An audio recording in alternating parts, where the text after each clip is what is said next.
High और government job aspirants welcome to my YouTube channel J studies for government jobs. आज हमारे topic होच्छे June second week current affairs. एर आगे कয়েকদিন आगे तुम्हारे June first week current affairs discuss করে নিয়েছিলাম। আজকে জুন সেকেন্ড উইকে যেগুলো মোস্ট ইম্পর্টেন্ট সেগুলো তোমাদের একটু বলে দিচ্ছি। দেখো, ফার্স্ট প্রশ্ন, কোন দেশ সম্প্রতি আর্কটিক ট্রেন সার্ভিস চালু করেছে? তো এটি চালু করেছে রাশিয়া। সিদ্ধার্থ রায়ত কোন খেলার সাথে জড়িত? তো তিনি টেনিস খেলার সাথে জড়িত। যে কোনো পরীক্ষা দেবে দেখবে এই ধরনের একটা প্রশ্ন আসবে যে একজন স্পোর্টস পার্সনের নাম দেওয়া থাকবে এবং সে কোন খেলার সাথে জড়িত সেরকম একটা প্রশ্ন। থার্ড প্রশ্ন কী দিয়েছে দেখো, কোন ভারতীয় ব্যক্তিত্বকে মালদ্বীপের নিশান ইজুদ্দিন পুরস্কার দেওয়া হয়েছে? তো এটি দেওয়া হয়েছে ভারতের প্রধানমন্ত্রী নরেন্দ্র মোদীকে। তাই খুব ইম্পর্টেন্ট একটা কারেন্ট অ্যাফেয়ার্স হয়ে আসছে। এরপর দেখো, ওয়ার্ল্ড ওশেন ডে এর থিম কী? তো এর থিম হচ্ছে জেন্ডার অ্যান্ড ওশেন এবং এটি প্রত্যেক বছর 8ই জুন পালন করা হয়ে থাকে। কোন ভারতীয় এনজিও 2019-এর জন্য ইকুয়েডর পুরস্কার পেয়েছে? দেখো, অ্যাওয়ার্ড থেকেও একটা প্রশ্ন তোমাদের এক্সামে আসবে। তো এটার নাম হচ্ছে ডেকান ডেভেলপমেন্ট সোসাইটি। এই এনজিওটি 2019 সালে ইকুয়েডর পুরস্কার পেয়েছে। থাইল্যান্ডের নতুন প্রধানমন্ত্রী নিযুক্ত হয়েছেন কে? থাইল্যান্ডের নতুন প্রধানমন্ত্রী নিযুক্ত হয়েছেন প্রয়ুত চান ওচা। ঠিক আছে, তো এটা নামটা একটু আলাদা ধরনের, তো এটা একটু মনে রাখবে। কোন রাজ্য সরকার সম্প্রতি নারী নিরাপত্তার জন্য পিঙ্ক সারথি যানবাহন চালু করেছে? সেটা হচ্ছে কর্ণাটকা রাজ্য সরকার। খুব ভালো একটা উদ্যোগ নিয়েছে তারা।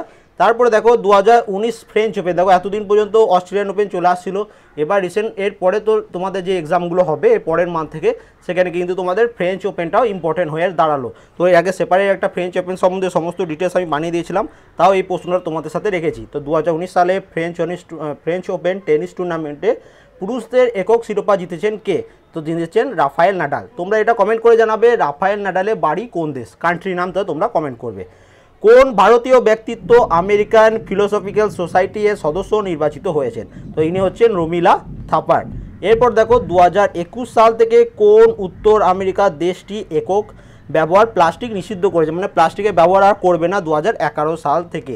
তো সেটি হয়েছে কানাডা, এটা নিষিদ্ধ করে দিয়েছে। এবার দেখো নেক্সট কারেন্ট অ্যাফেয়ার্স কী বলেছে, কাজাকিস্তানের নতুন রাষ্ট্রপতি নির্বাচিত হয়েছেন কে? তো দেখো, রিসেন্টলি যেসব রাষ্ট্রপতি প্রধানমন্ত্রী চেঞ্জ হয়েছে বিভিন্ন কান্ট্রিগুলো, তো সেগুলো তোমাদের এই কারেন্ট অ্যাফেয়ার্সের জন্য খুব ইম্পর্টেন্ট। তার নাম কি হচ্ছে Kassym Jomart Tokayev. Kassym Jomart Tokayev. 2019 edition of world day against child labour এর থিম কি? তো এর থিম হচ্ছে children should not work in field but on dream. এটা প্রত্যেক বছর 12ই জুন পালন করা হয়ে থাকে। রাজ্যসভার লিডার কাকে নিযুক্ত করা হয়েছে? তো তা হচ্ছেন থাওয়ার চাঁদ গেহলট। ভারতের উপরাষ্ট্রপতি নতুন সেক্রেটারি নিযুক্ত হয়েছেন কে? তো এটা হচ্ছে আইভি শুভ রাও। খুব ইম্পর্টেন্ট, এটা মনে রাখবে। এবং লাস্ট 2019 সালের ফ্রেঞ্চ ওপেন টেনিস টুর্নামেন্টের মহিলা শিরোপা একক জিতেছেন কে? পুরুষটা কিছুক্ষণ আগেই পড়লাম, এটা হচ্ছে মহিলা। তো এনার নাম হচ্ছে আসলে বার্টি। আসলে বার্টি। তো এই ছিল 15টা কারেন্ট অ্যাফেয়ার্স। আশা করি ভিডিওটি ভালো লেগেছে। যদি ভালো লেগে থাকে অবশ্যই একটা লাইক করে দেবে। And thank you for watching.